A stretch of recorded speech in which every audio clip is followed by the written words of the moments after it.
How do we feel about no penalties being called on Vegas last game? I thought it was awesome. I hope it would go both ways. Just no penalties, let the boys play. But I loved the memes. I loved the memes that were all over social media of like Bettman calling in stuff, and it was just awesome because you saw where I don't know what the standard was in the first game, and then obviously things changed in the second game. And then, I see a lot of people in the comments talking about who's reffing tonight. And it's going to be interesting. Frickin' Lee. It's going to be interesting how things are called tonight. We have no idea. You never know with him. You never know how it's going to be called. And it brings us back to the point of the NHL reffing is just inconsistent as all hell. If you're going to call bullshit penalties, call it both ways or don't call it at all. Mm-hmm. How many hits or holding, tripping, tackling? It blows my mind how not one call was made. And even Duchamp said at the end, he's like, they were clean last night. Yeah. You can't get cleaner than that. Yeah, they were so clean. Jeez. It's crazy to me. Hockey is the only sport where the reffing changes when it comes to the playoffs. Like, I'm not saying refs are good during the regular season, but I feel like there's a little bit of consistency and you kind of know what's happening. And then you get in the playoffs and it's the only, sometimes they don't call a penalty all game. How are you going to go a whole game without a penalty? In today's rules, like, impossible. Come on. How can you do that today? Like, there's not one infraction in a whole playoff game. It just doesn't make sense. Like, you watch the Super Bowl and you're in the last minute and the guy goes a holding penalty, they're calling it. There's not like, we'll let him play. But in hockey, it's different. The refs get in the playoffs, and it's like, wow, it's all decision calls, and it really pisses me off. Pissed me off as a player. Hated it because you never knew what the calls were going to be. And then as a fan, it pisses me off even more. And that's the thing. I felt like in game 1 and 2, they wouldn't call penalties in the first, like, good chunk of time, and then they'd start. But if you go that long without calling it, then, like, once it hits the third period, obviously the whistles are away. But if you haven't called anything yet, like, so now Vegas is just, they can't do anything wrong. Like, so yeah, I completely agree with you.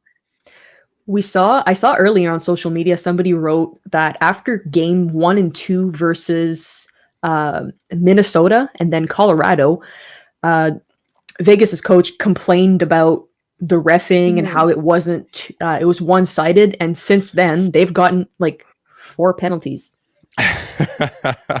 So it brings me to the point of, when a coach complains or indirectly complains, how much does it impact the next game with the reffing? Do they take it under consideration that, oh shit, this coach complained yesterday, I might be a little bit easier today?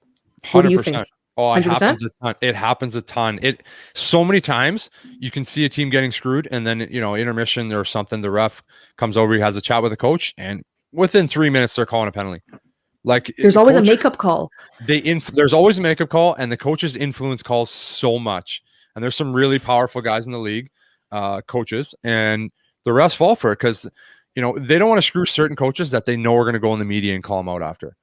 If it's we saw the Tim Peel incident. Yep. That one, my goodness. That was Serves that guy right. That was ridiculous. And then it happens. We talked about this. We talked about this on Autour de la Ligue, Shane and myself, earlier this week about should the refs, obviously Derek's touched on it too, should the refs have to do a post-game conference, 1, and 2, why shouldn't they all be mic'd up? But you saw after the Tim Peel incident, covered it, spoke. Just the fact that you're covering your mic and you don't want to be heard says it all, right? Yeah, I wish they were mic'd all the time. I would love to. That'd be awesome. Because there's so many times I know personally where I'm telling a ref to F off or F himself or something. And then 2 minutes later, if like a guy slashes me, he goes, oh, that's for telling me to F off. I'm not calling anything on you for the rest of the night. And that happens all the time. It happens at least once a game. So I'd love for them all to be mic'd up, and I'd love for them to have to answer the call after games. You make a terrible call, you should have to answer to the media. They should put your face on there. Your family should be watching TSN at home. Your kids should be watching TSN and seeing that you made a bad call. They shouldn't be affecting these games this much. Yeah, like, it's not their game. even so, let's say he made a shit call, or as a fan, we think it's a shit call. You have your conference at the end and you explain what you saw on the ice and how it's justified. It might make us realize, like, oh, you know what? Maybe he's right. I didn't see it from that part, like from that view. You know, just answer what you did. Period. Yeah. Oh, yeah. Period. Absolutely. Absolutely.